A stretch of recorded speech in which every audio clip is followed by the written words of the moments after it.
সবাইকে রুবি আন্টির কিচেনে স্বাগত। আপনারা সবাই কেমন আছেন? আশা করছি সবাই ভালো আছেন, সুস্থ আছেন। নিশ্চয়ই এটা ভাবছেন যে কাল সকালে বা সন্ধ্যের টিফিনে কি বানানো যায়, তাই তো? পরিবারের সকালের খাবার হোক বা বিকেলের টিফিন, মিষ্টি আলুর এই পরোটা সবসময় মন ভরাবে। খুবই সহজ উপাদানে বানানো আর স্বাদে ভরপুর। এই রেসিপিটা মিস করলে চলবে না। চলুন তাহলে শুরু করা যাক।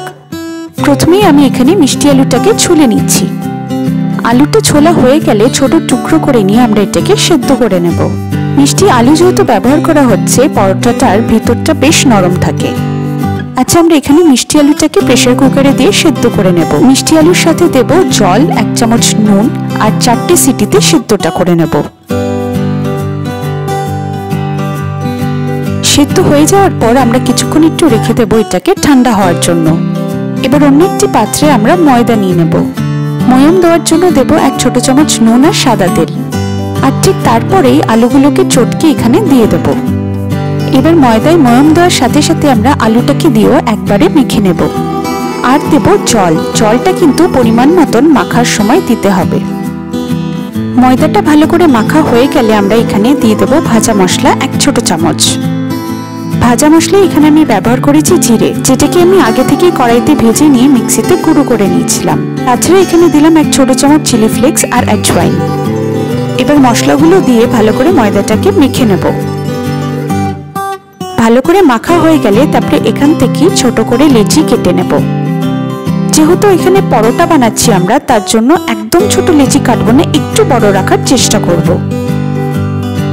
এই রেসিপিটা এমন যেটা ছোট থেকে বড় সবাই খুব ভালোবাসবে। দেখুন, মশলাও তেমন ব্যবহার হচ্ছে না আর খুবই একটা লাইট রেসিপি। তাছাড়া এই রেসিপিটা আপনারা স্কুল কলেজের টিফিনের জন্য খুব সহজেই বানিয়ে নিতে পারবেন। সকালে তাড়াহুড়োতে মনে হয় যে কত শর্ট অ্যান্ড সিম্পল রেসিপি হোক যেটা খুব সহজেই বানিয়ে নেওয়া যায়। এটা কিন্তু সেরকমই একটা রেসিপি। আর একঘেয়েমি পরোটার থেকে একটু আলাদাও হবে আর খেতেও মজা হবে। যারা আমার চ্যানেলে প্রথমবার এসেছেন তারা অবশ্যই আমার বাকি রেসিপির ভিডিওগুলো দেখবেন। ভিডিওগুলো পছন্দ হলে প্রিয়জনদের সাথে শেয়ার করে দেবেন। আমি এখানে একবারেই সব পরোটাগুলো বেলে নিলাম, তাহলে পরে একসাথে ভাজতে সুবিধা হয়। অন্যদিকে আমি গ্যাসে তাওয়াটা বসিয়ে দিলাম গরম হওয়ার জন্য। তাওয়াটা গরম হয়ে যাওয়ার পরেই আমি পরোটাটা দিয়ে উল্টে পাল্টে সেঁকে নেব। তারপর সাদা তেল ব্যবহার করে পরোটাটাকে ভেজে নেব। মিষ্টি আলুর পরোটার সাথে যে কোনো সবজি দিয়ে খেলে দারুণ লাগবে, কিংবা তরকারি দিয়ে খেতে ইচ্ছা না করলেও রায়তা বা আচারের সাথে খেতে ফাটাফাটি লাগবে। এখানে আমাদের পরোটা ভাজাটা হয়ে গেছে। এবার আমরা একটা রায়তা বানিয়ে নেব এটার সাথে খাওয়ার জন্য। একটা ছোট বাটিতে অল্প দই, নুন, গোলমরিচ আর সামান্য শুকনো লঙ্কা গুঁড়ো দিয়ে ভালো করে মিশিয়ে নেব। ভালো করে ফেটিয়ে নিতে হবে, তাহলেই রেডি হয়ে যাবে রায়তা। আরেকটা ছোট বাটিতে অল্প একটু মিক্সড আচার নিলাম। খেতে এটা দারুণ লাগে। সহজ সুস্বাদু এই মিষ্টি আলু পরোটা আপনার পরিবারের প্রিয় তালিকায় থাকবেই। তাহলে আর দেরি কিসের? বানিয়ে দেখুন আর কমেন্ট করে অবশ্যই জানাবেন কেমন লাগলো।